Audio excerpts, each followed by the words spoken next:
Assalamualaikum warahmatullahi wabarakatuh. Kita jumpa lagi ya. Jadi hari ini Ibu ingin menjelaskan pertemuan selanjutnya atau sambungan dari bab 3 pelaku dan kegiatan ekonomi. Kemarin sudah Ibu jelaskan di halaman 42 ya, sama 46 dan 47. Jadi hari ini Ibu menjelaskan halaman 49 sampai 51 ya, tentang yang diagram interaksi pelaku ekonomi atau yang dimaksud dengan CFD ya, circular flow diagram ya. Jadi di sini ada 3 tingkatan, ada perekonomian 2 sektor ya.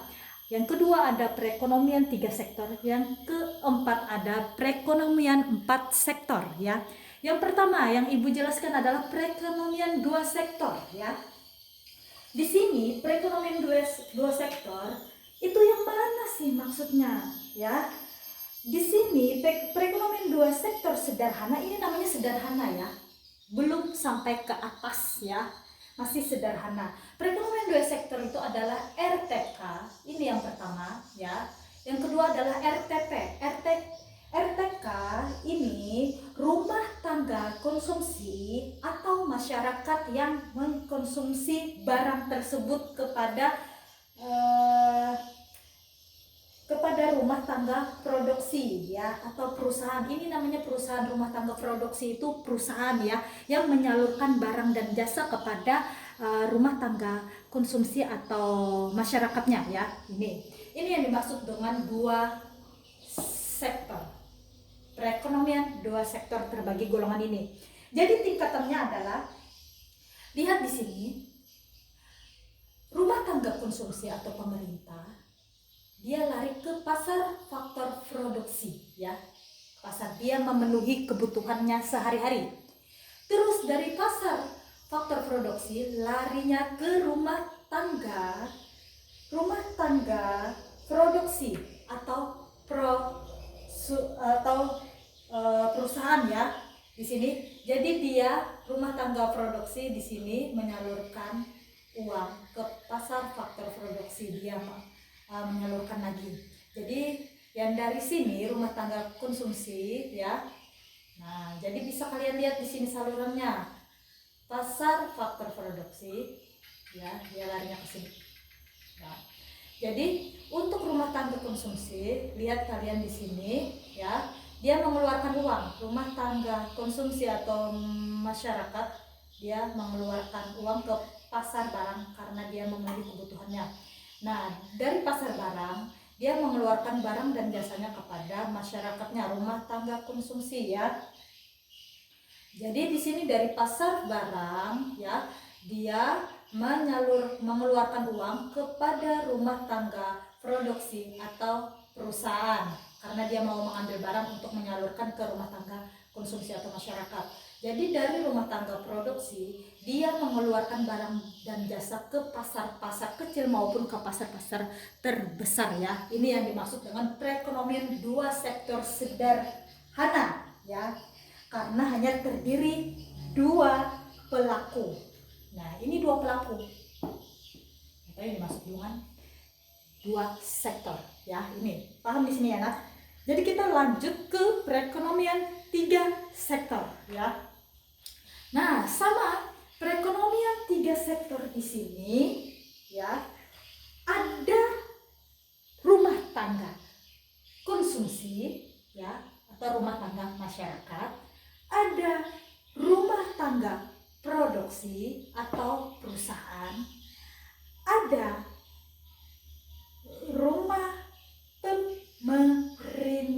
rumah tangga pemerintah. Di sini pasar barang, di sini pasar faktor produksi.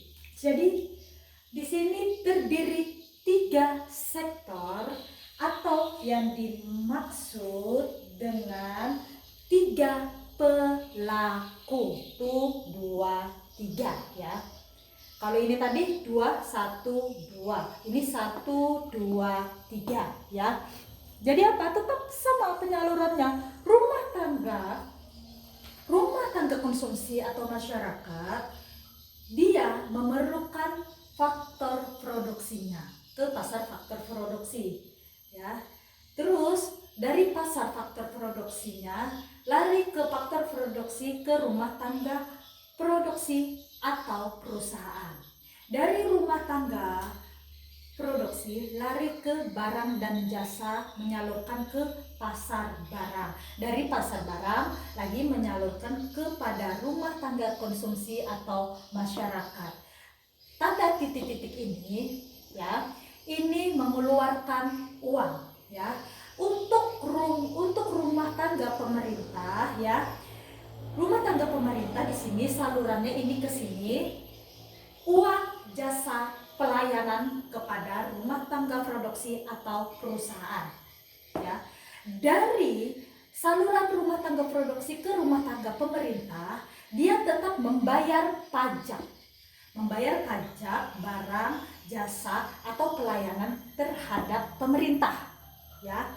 Jadi dari rumah tangga pemerintah disalurkan ke jasa pelayanan ke masyarakat, lagi disalurkan. Rumah tangga konsumsi ini larinya dia tetap bayar pajak ke pemerintah. Bayar pajak apa? Bayar pajak rumah, bayar pajak bangunan, bayar pajak motor, bayar pajak mobil. Apalagi orang yang buka usaha atau buka toko, dia tetap membayar pajaknya tiap tahun ya. Oke, paham di sini ya nak? Jadi tetap dia penyaluran yang untuk rumah tangga produksi atau perusahaan, dia penyaluran ke pasar-pasar kecil maupun pasar besar ya. Dia belum lari ke sampai ke luar negeri, belum. Dia tetap di dalam negeri dulu. Sama untuk perekonomian 2 sektor atau perekonomian 3 sektor tetap di dalam negeri, bukan larinya ke luar negeri lagi ya. Jadi dia tetap 3 pelaku, 1, 2, 3. Paham di sini? Yang ketiga, perekonomian 4 sektor atau yang dimaksud dengan perekonomian 4 pelaku. Di sini 4 pelaku yang dimaksud adalah rumah tangga konsumsi atau pemerintah, ini yang pertama. Rumah tangga produksi atau rumah tangga perusahaan industri ya. Rumah tangga pemerintah ya, dan masyarakat luar negeri ya. Oke, jadi di sini Ibu mau menjelaskan ya, tetap rumah tangga konsumsi tetap membayar pajak ke pemerintah ya, dan rumah tangga produksi atau perusahaan membayar pajak ke pemerintah, sama-sama membayar pajak. Jadi dari pemerintah mengeluarkan subsidi, rumah tangga pemerintah tetap mengeluarkan subsidi kepada konsumsi dan produksi ya, masyarakat dan perusahaan. Jadi dari pasar barang dan jasa, dia tetap minta penyaluran, dia tetap minta barang dan jasa terhadap perusahaan, dan perusahaan mengeluarkan barang dan jasa kepada pasar kecil, pasar besar maupun sampai ke luar negeri ya. Jadi di sini untuk pasar barang dan jasa, nah dia salurannya ke rumah tangga konsumsi. Rumah tangga konsumsi untuk penyediaan faktor produksi terhadap pasar faktor produksi di sini ya. Nah, jadi dari industri dia menyalurkan balas